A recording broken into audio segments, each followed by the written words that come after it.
नमस्कार दोस्तों। आज हम बात करने वाले हैं पेडी कल्टीवेशन को लेकर। दरअसल प्रॉब्लम क्या आ रही है कि जो मौसम विभाग है उसके अनुसार हमारे देश में इस साल एल नीनो की संभावना है। एल नीनो मतलब कि होगा क्या कि जब एल नीनो होता है तब उस वक्त हमारे देश में मानसून की जो रेनफॉल होती है वो बहुत ही कम होती है और इसका जो डायरेक्ट असर पड़ता है वो हमारी क्रॉप पे पड़ता है, खासकर पेडी इनमें पड़ता है। तो जब मानसून की बारिश कम होगी तब ये मोस्टली इम्पैक्ट करेगा पेडी कल्टीवेशन को, क्योंकि ये एक वाटर इंटेंसिव क्रॉप है, मतलब इसको बहुत ज्यादा पानी लगता है। तो इस वजह से चिंता ये जताई जा रही है कि अगर हम पेडी को पुराने तरीके से ग्रो करेंगे तो हमारे देश में वाटर की समस्या और ज़्यादा बढ़ सकती है।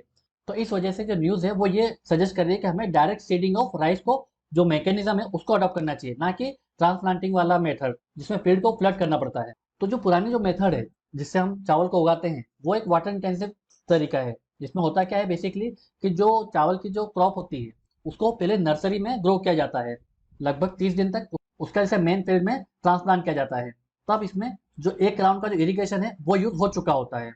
जब एक राउंड का इरिगेशन यूज होता है इसका मतलब लगभग 5 लाख हेक्टेयर तक का जो पानी है वो लग चुका है। इसके बाद अगर हम इसको मेन फील्ड में जब ट्रांसप्लांट करते हैं तब हमें जो फील्ड है उसको पडल रखना पड़ता है या फिर जो स्टैंडिंग वाटर की एक लेयर बनानी पड़ती है। उससे क्या होता है कि जो सॉइल है वो पहले बात थोड़ी सॉफ्ट हो जाती है और जो कैपिलरी पोर्स होते हैं वो ब्रेक हो जाते हैं, ताकि जो वाटर है वो वापस से नीचे पर्कुलेट ना कर पाए। इस वजह से ट्रांसप्लांट करने से पहले हम पूरे जो एरिया को फिर से इरिगेट करते हैं फिर से। इसके बाद जब हम ट्रांसप्लांट करते हैं तो 2 हफ्तों के लिए हमें लगातार पानी देना पड़ता है हर 1-2 दिन में, और 4 से 5 सेंटीमीटर की जो पानी की जो लेयर है, जो डेप्थ है, वो हमें मेंटेन रखनी पड़ती है, ताकि इस ड्यूरेशन में कोई जो वीड है वो ना उग पाए। क्योंकि जब पानी होता है तब वहाँ पर जो एक एनोरोबिक कंडीशन आ जाती है, मतलब ऑक्सीजन की कमी हो जाती है, तो इससे जो वीड्स होते हैं वो ग्रो नहीं कर पाते हैं, ताकि जो सारे न्यूट्रिएंट्स हैं वो हमारे राइस फील्ड को, राइस क्रॉप को मिल सके।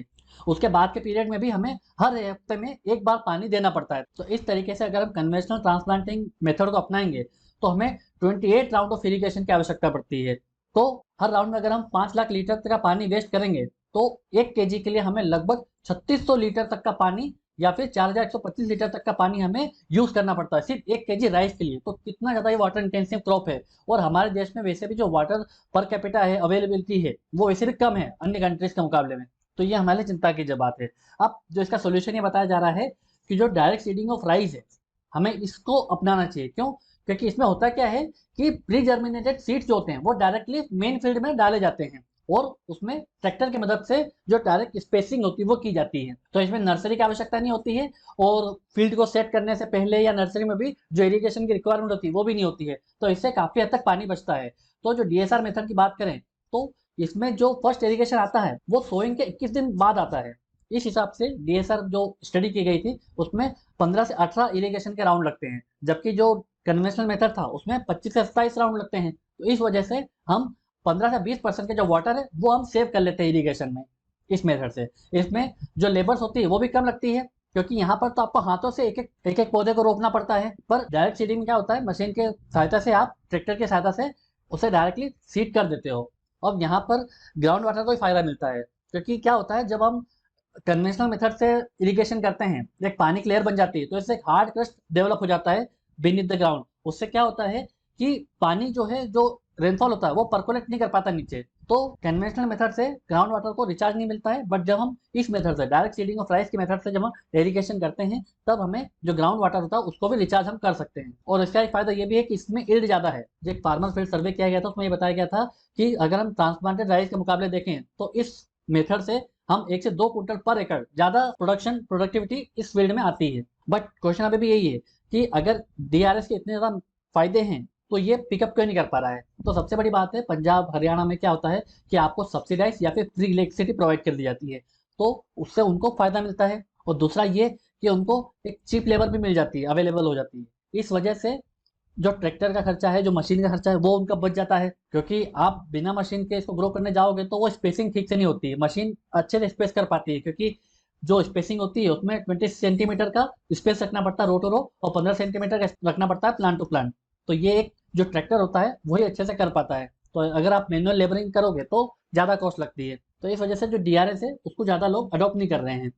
बट प्रॉब्लम हमारे लिए वही है, क्योंकि राइस और ग्राउंड वाटर दोनों हमारे लिए इंपॉर्टेंट है, बट ग्राउंड वाटर का जो एक्सप्लोइटेशन हो रहा है राइस क्रॉप के जरिए उसे हमें थोड़ा बहुत तो कम करना पड़ेगा। क्योंकि हमारा जो राइस कल्टीवेशन है वो 49% ग्राउंड वाटर पे डिपेंड है, जो कि बहुत ज़्यादा है।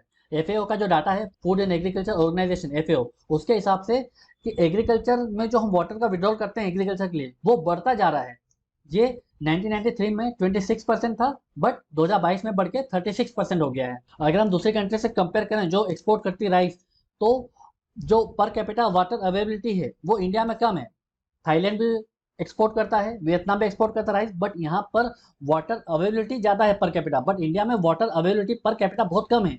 तो इंडिया राइस जो एक्सपोर्ट करेगा तो उससे हमको नुकसान ही होगा, क्योंकि इस वजह से हम वर्चुअल वाटर एक्सपोर्ट कर रहे हैं। क्योंकि यहाँ पर हम 1 kg राइस को उगाने के लिए लगभग 4000 लीटर पानी का यूज कर रहे हैं, जो कि बहुत ज़्यादा है। इस वजह से अगर हम राइस को एक्सपोर्ट करते हैं तो ये एक तरीके का हमारा पानी हम एक्सपोर्ट कर रहे हैं। और एक बड़ा मेजर फैक्टर है प्रोक्योरमेंट को लेकर, क्योंकि एमएसपी मिलती है राइस में, वीट में, तो जब आप इसमें एमएसपी लगातार बढ़ाते जाते हो तो लोगों को इंसेंटिव मिलता है कि ज़्यादा से ज़्यादा क्रॉप उगाएं, वीट की और राइस की, क्योंकि दालों में आपको इतना एमएसपी नहीं मिलता है, अन्य क्रॉप में आपको इतना एमएसपी नहीं मिलता है।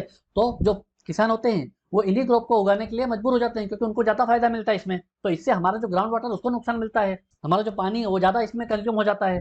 तो सरकार को इस बारे में सोचना चाहिए। सरकार को एमएसपी जो अन्य क्रॉप में उसको रेगुलर इंटरवल पे बढ़ाते रहना चाहिए, और जो सब्सिडी दी जा रही है मशीन्स के लिए उसको और ज़्यादा लुक्रेटिव बनाया जाए, ताकि जो डायरेक्ट सीडिंग ऑफ राइस है उसको एक प्रोत्साहन मिल सके। तो गवर्नमेंट को यहाँ पर कुछ कदम लेने चाहिए। ये मेंस के पर्सपेक्टिव से इंपॉर्टेंट टॉपिक है, तो ये क्वेश्चन आपसे पूछा जा सकता है। इस वीडियो में फिलहाल इतना ही है। Thank you very much.